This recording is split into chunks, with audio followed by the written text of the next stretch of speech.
escape the cage. Welcome to this live video. So here I am in July, sat in my jumper. It feels quite cold in the UK anyway.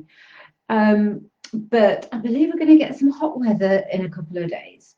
So anyway, I didn't come on here to talk about the weather, but it's good to see you and thank you for joining me.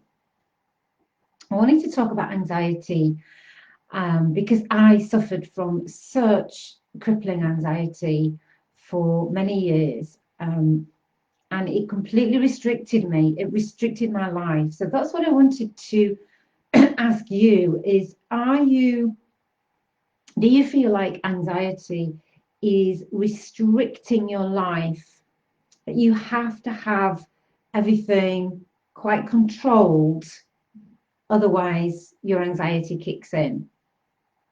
And do you feel that your life is getting smaller and smaller, and that it's not working because you've still got the anxiety? So it's not like, you know, you feel great as long as you only do a few things. Actually, the anxiety is still there. And, you know, as well as that, really, do you want to be so restricted in your life? It's like being in a cage. It's like being restricted in this cage. Do you want to live like that anymore in such a controlled way? And, you know, I get that because for me, it was almost like I was paralyzed by fear. So I became more and more and more controlled to a point where I could hardly do anything. Any simple task for me was just too much. You know, cooking a meal was beyond me. Sometimes even just, you know, getting in the shower, getting out of the shower, it all just felt too much. Everything felt frightening. It just overwhelmed. It's like you get overwhelmed with the whole thing. And I know that actually life has been quite controlled anyway because of this pandemic. But we're kind of coming out of that a little bit, aren't we? We're coming out of that lockdown period. And that in itself can cause anxiety for people. I know people felt that at least with lockdown, they kind of knew where they were. And now we're coming out of lockdown. It's like, oh, everything's starting up again. And it's kind of, but it's all a bit different. And that can cause anxiety. But, you know, it's not about where you can and can't go, really. It's about your mind. And Nelson Mandela, who spent 27 years, I think, in prison, he said his mind was always free. They could never imprison his mind. So it's your mind that is imprisoning you, not the external environment. It's your mind.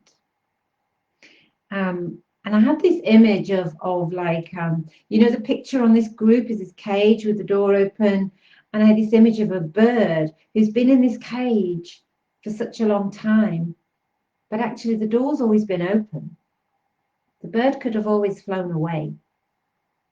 But it didn't, because it just didn't know how to. It didn't have the confidence. It didn't know. It was beyond its experience. So the bird just stayed there, even though the door of the cage was open. Do you feel like that? Because I know sometimes I felt like that. Like, you know, I could do something, but I'm still sat here because it all just feels too much. And for most people, actually, the key to escaping that anxiety is quite simple. And I'm going to talk a little bit more about that in this video, about the key to escaping. But anxiety, you get everything out of proportion. Everything is skewed, isn't it? It's like it colors everything you think, everything you do, and it's like you become lost in it, and you can't see your way out.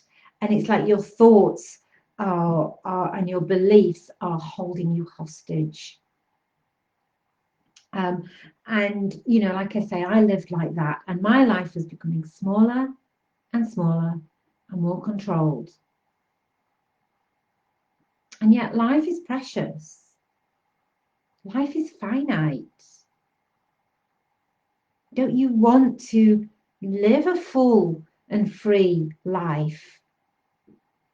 Don't you want to fly free, escape that cage, and live your life fully? Because it is so precious and it's finite. You know, we only have so much time. So don't you want to make the most of your life, of your time that you have?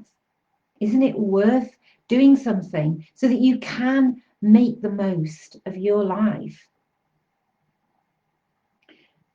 And the thing is, it's like your life is not ruled by you, it's ruled by your anxiety. And that's what's keeping you stuck. So what is the key to escaping? Okay, so the key to escaping for most people, and I'm not including if you have a specific psychiatric disorder that needs specific help, but for most people with anxiety, the key is to create a new pathway. To create a new pathway. Now, what does that mean? So let's have a little think about the brain. So the brain has many aspects to it, many parts, and each different part of the brain is responsible for different things. And there's a part of the brain that's quite a primitive part of the brain, towards the back of the brain. And this part of the brain is responsible for keeping you safe. It's about survival. It's that primitive part of the brain that is about keeping you alive. Now, the problem is with this part of the brain that it will sense danger often with anything unfamiliar.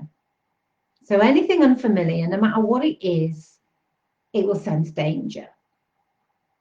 Now, if you've got, the question is, are you under the influence of that part of your brain or the more frontal lobes of your brain where you can reason a bit more, you can see the wider perspective, you can think outside of the box, you can kind of override that primitive part of the brain by your reasoning, by your ability to see that actually this isn't dangerous, this is okay. So that part of the brain, the frontal part of the brain, is where we can live more fully. But the question is, what influence are you under most of the time? Because if you're suffering with anxiety, the chances are that you're under the influence of that primitive part of the brain. And the more you get into a pattern with it, so the more you give it airtime, the more you listen to that part of your brain, the more powerful it gets. And it will signal danger at everything almost, you know. And more things it will start to signal. This is not familiar, this is not familiar, this is not safe. It kind of gets out of control.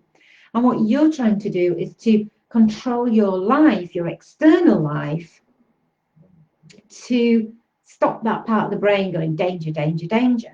But the problem is the more you do that, the more you're giving credence to that part of the brain and the more it will go into overdrive.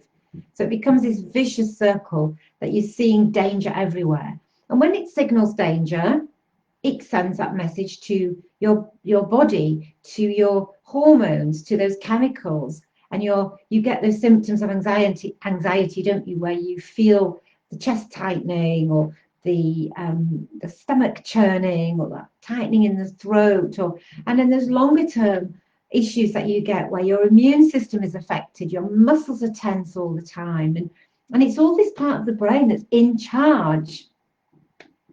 So what you're wanting to do then is to lessen the influence of that part of the brain and increase the influence of that other part of your brain that helps you to kind of go, actually, no, that's not right. This isn't dangerous. I want some adventure. I want to live more fully. I can see the bigger picture here.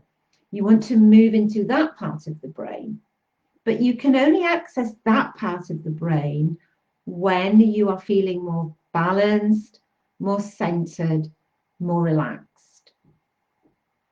So the key is to learn a strategy that will help you to stay balanced and calm and relaxed, and to practice that strategy daily. And what happens is, as you practice that strategy daily, you create a new pathway. You create several new pathways.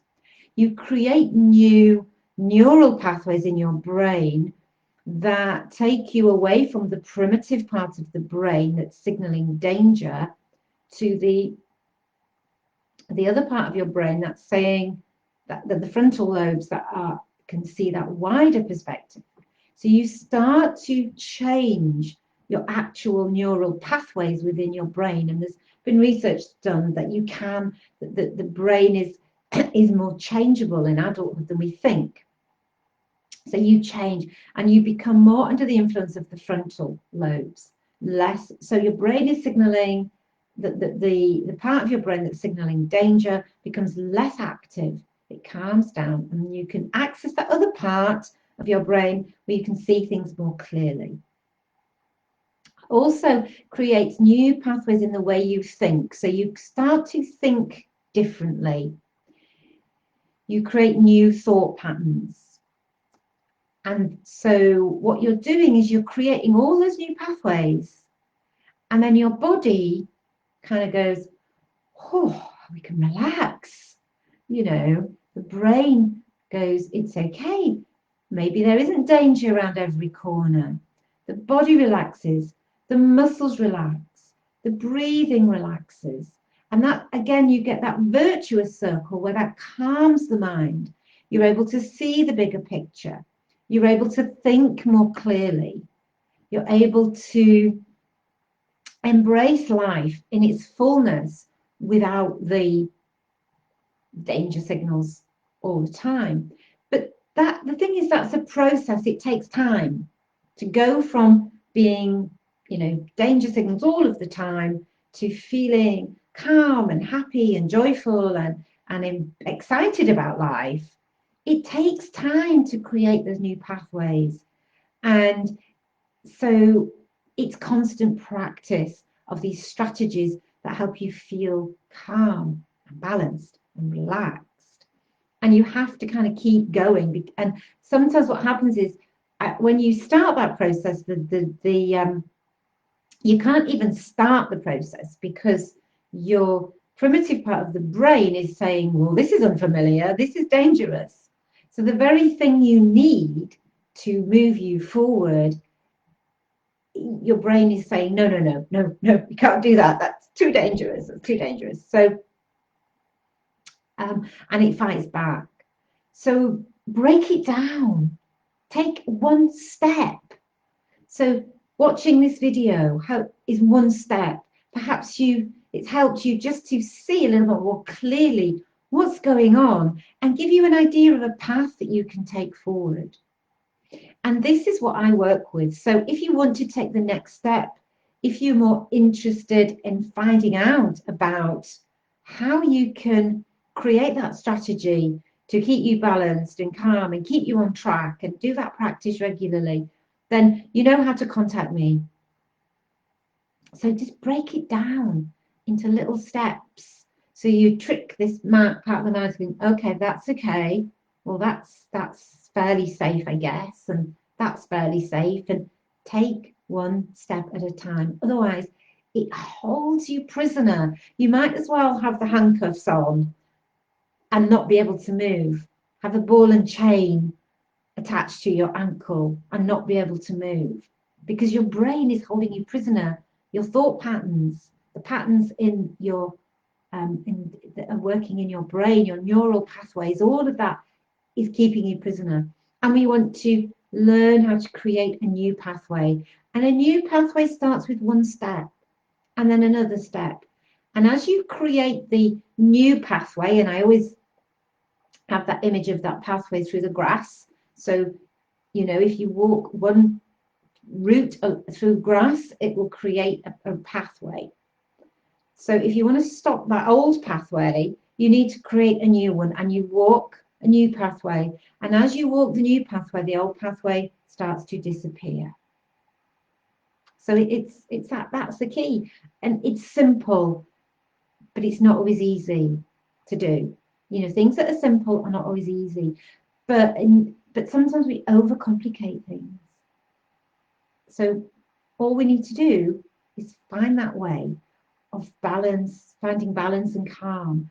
And the good thing is we've got all these tools at our disposal. We can work with the body, we can work with the breath, we can work with the mind, we can work with all of these things. We can work with the spirit, or we can access the spirit when we work with all those other things. So I know that cage can seem very safe, but think about if it's holding you prisoner, and just take one little step forward, one little step, and then take the next step and the next step. And if you have a strategy to follow, and if you have somebody to help you and guide you, then those steps become easier. So it's up to you, you know, it's up to you to take that step.